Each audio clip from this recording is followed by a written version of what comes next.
Hello students, मैं Parminder Singh language connect studio से हिंदी से इंग्लिश ट्रांसलेशन के इस कोर्स में आपका स्वागत करता हूं। इस कोर्स में हम कॉम्प्लेक्स ग्रामर रूल्स में नहीं उलझेंगे, बल्कि हम इस बात पर फोकस करेंगे कि हिंदी को हिंदी के सेंटेंसेस को इंग्लिश में कैसे ट्रांसलेट किया जाए। इसके लिए हम एक जरूरी बात सीखेंगे, और जरूरी बात यह है सेंटेंस स्ट्रक्चर।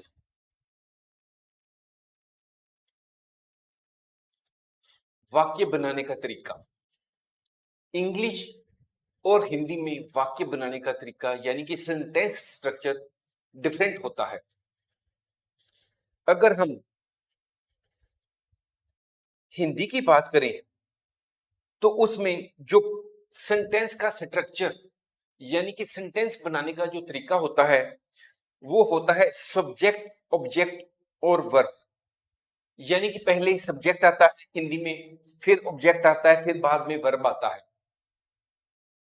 पर जब हम इंग्लिश की बात करते हैं तो इंग्लिश के सेंटेंस बनाने में जो पैटर्न यूजुअली किया जाता है उसमें जो पैटर्न होता है सब्जेक्ट, वर्ब और ऑब्जेक्ट होता है।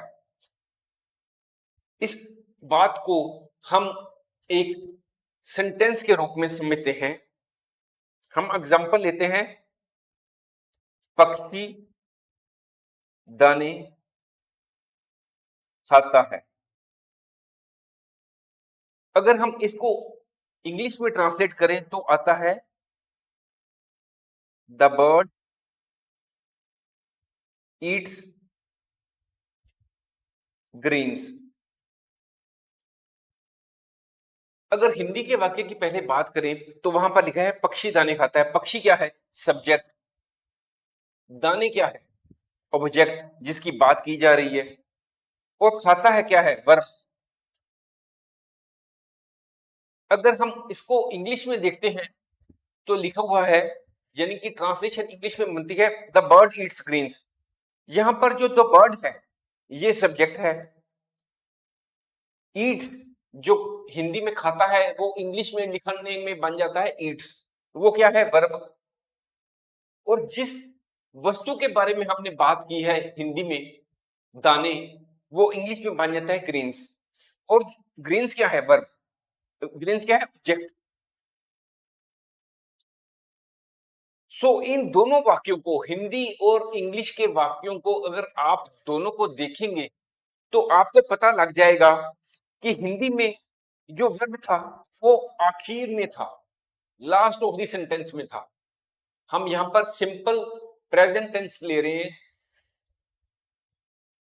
और जब हमने उसको हिंदी के सेंटेंस को इंग्लिश में ट्रांसलेट किया तो क्या हुआ?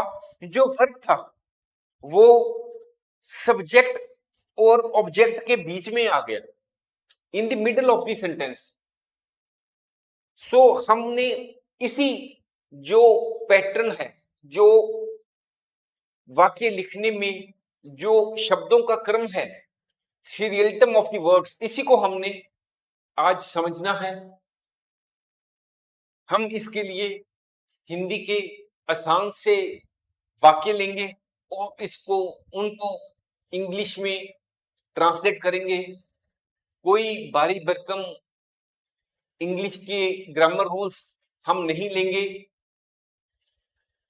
आसान से डेली यूज होने वाली लाइफ में जो एक्टिविटीज है उनसे रिलेटेड जो सेंटेंसेस है वो हम हिंदी में लेंगे और उनको हम इंग्लिश में ट्रांसलेट करेंगे।